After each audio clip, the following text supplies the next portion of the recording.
Long before chocolates were shaped like hearts and roses were wrapped in red ribbons, love was illegal.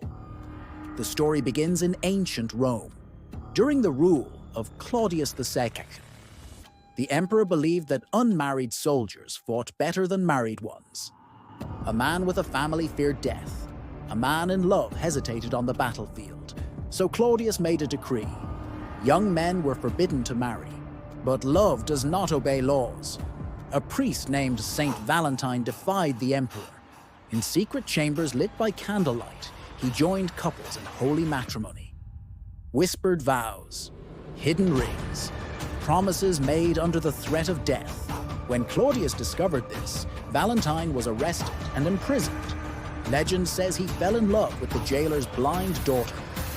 Before his execution on February 14th, he wrote her a letter signed, "From your Valentine." And then he was beheaded. But death did not silence him. Centuries passed. The Roman festival of Lupercalia, a pagan celebration of fertility and blood sacrifice, merged with the story of the martyred saint. During Lupercalia, goats were slaughtered. Their hides were cut into strips. Young men ran through the streets, striking women with the blood-soaked leather to bless them with fertility.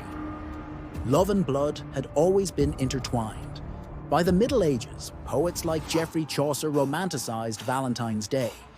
Birds were believed to choose their mates on February 14th.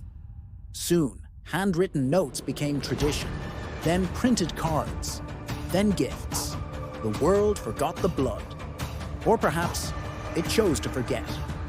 But in a small village in northern Italy, near what locals believed was Valentine's burial ground, something strange happened every year on February 14th. The church bells would ring at midnight.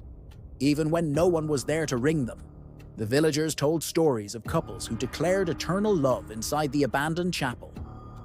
They were found days later, pale, cold, and smiling, yet lifeless. No wounds, no struggle, just an expression of peaceful devotion frozen on their faces. Doctors said heart failure. But every single one of them had something carved into their skin. A small heart, perfectly etched, as if drawn by an invisible hand. In 2026, a historian named Daniel Mercer traveled to Italy to uncover the truth. He was writing a book about the darker origins of Valentine's Day. He didn't believe in curses, he believed in facts. He visited the ruined chapel on February 13th. Dust filled the air. The altar was cracked. Old Latin words were scratched into the stone floor. Daniel translated them slowly. Love demands sacrifice. He laughed nervously. Ancient symbolism, he muttered. That night, at exactly 12:00 a.m., the bells rang. The sound was deafening. Daniel rushed outside, but the bell tower was empty. The ropes hung still. No wind, no movement. Then he heard whispering, soft, close to his ear. "Be my Valentine." He turned sharply. No one. But on the altar, something appeared. A fresh red rose, its stem dripping. Not water. Blood. Daniel stumbled backward. The temperature dropped. His breath became visible in the freezing air. The walls of the chapel seemed darker, as if shadows were crawling upward. Then he saw them. Figures. Couples dressed in ancient Roman clothing, standing in silence, their eyes hollow, their skin pale.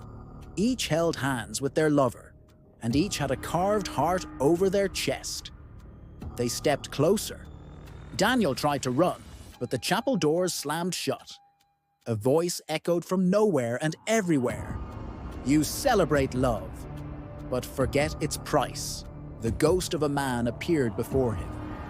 A priest's robe, a calm, sorrowful face. Saint Valentine, or what remained of him.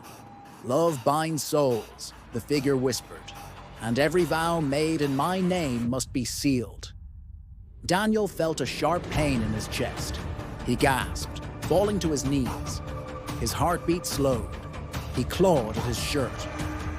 There it was, a burning sensation. as if something was carving into him from the inside. He screamed, but the spirits only watched. The last thing Daniel saw was a pair of invisible hands reaching toward his heart. The next morning, villagers found him lying before the altar. No wounds, no blood, just a peaceful smile and a perfectly carved heart over his chest. Since then, every Valentine's Day, the bells still ring at midnight. Couples around the world exchange gifts, unaware that somewhere in the darkness, ancient vows echo. Because Valentine's Day was never just about love. It was about devotion, and devotion demands sacrifice.